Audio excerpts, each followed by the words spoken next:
Very good morning dear friends. আজকের এই ভিডিওটাতে আমি তোমাদের সাথে হোমিওপ্যাথির জনক ডক্টর স্যামুয়েল হ্যানিম্যান এর জীবন কাহিনী নিয়ে কিছু তথ্য তুলে ধরব।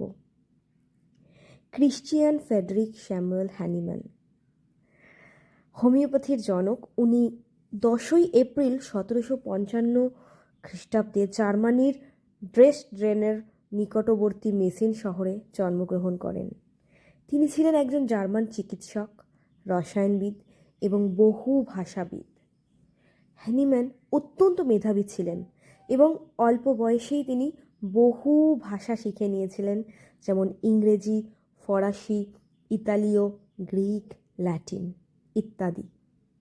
তিনি লিপজিগ এবং ভিয়েতনাতে চিকিৎসাশাস্ত্র অধ্যয়ন করেন এবং 1779 সালে তিনি এরলাঙ্গেন বিশ্ববিদ্যালয় থেকে এমডি ডিগ্রি অর্জন করেন। একটা সময় তার অ্যালোপ্যাথি থেকে মোহভঙ্গ হয়। সেই সময়ে প্রচলিত চিকিৎসা যেমন রক্তপাত, জোক লাগানো, তীব্র বিষাক্ত ওষুধ প্রয়োগ, এই সমস্ত নিষ্ঠুরতা দেখে হ্যানিম্যান বীতশ্রদ্ধ হয়ে পড়েন। তিনি চিকিৎসা ছেড়ে অনুবাদকের কাজ শুরু করেন। 1790 সালে উইলিয়াম কুলেনের মেটেরিয়া মেডিকা অনুবাদ করার সময় তিনি সিনকোনা বার্ক নিয়ে পরীক্ষা করেন। তিনি লক্ষ্য করেন সুস্থ শরীরে সিনকোনা খেলে ম্যালেরিয়ার মতো লক্ষণ দেখা দেয়, কিন্তু ম্যালেরিয়া রোগীকে এটি সুস্থ করে।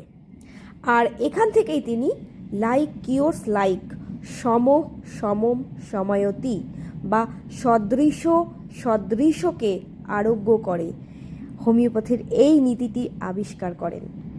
1796 সালে তিনি আনুষ্ঠানিকভাবে এই নতুন চিকিৎসা পদ্ধতির কথা ঘোষণা করেন এবং যার নাম দেন হোমিওপ্যাথি। নতুন চিকিৎসা পদ্ধতির কারণে তৎকালীন প্রচলিত চিকিৎসকরা মানে অ্যালোপ্যাথরা তার চরম বিরোধিতা শুরু করেন, আর বিরোধিতার মুখে তাকে একাধিকবার শহর পরিবর্তন করতে হয়।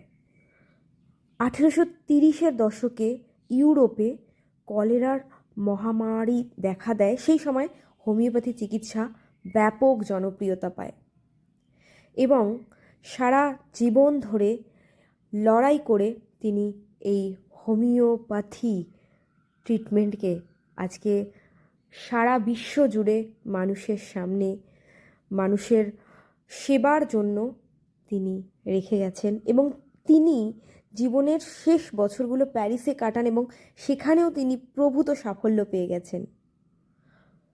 2 জুলাই 1843 সালে তিনি প্যারিসেই পরলোক গমন করেন এবং মৃত্যুর আগে তিনি বলেছিলেন, আমি ব্যর্থ জীবনযাপন করিনি। তো আমাদের প্রত্যেকটা মানুষের এই মহান মহান মানুষদের জীবনী শুনে নিজেদেরকে ইন্সপায়ার্ড করতে হবে। আমরা কেউ ছোট্ট নই, আমরা কেউ নগণ্য নই, প্রত্যেকেই কিছু না কিছু কাজ আমরা করতে পারি। হয়তো অনেক বড় কিছু করতে পারবো না, বাট কিছু কাজ তো করতে পারবো। তো হ্যানিম্যান কিন্তু শুধুমাত্র একজন চিকিৎসক ছিলেন না, তিনি ছিলেন একজন মানবতাবাদী বিজ্ঞানী।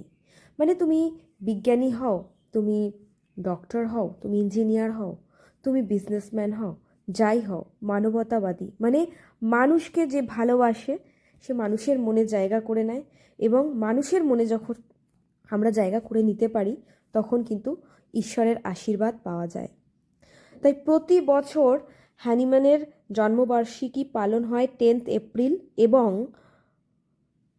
বিশ্ব হোমিওপ্যাথি দিবস হিসেবে সেই দিনটি পালন করা হয়।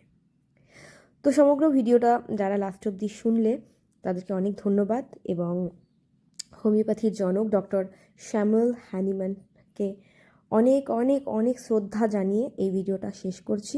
ভালো থেকো, সুস্থ থেকো, দেখা হবে পরের ভিডিওতে।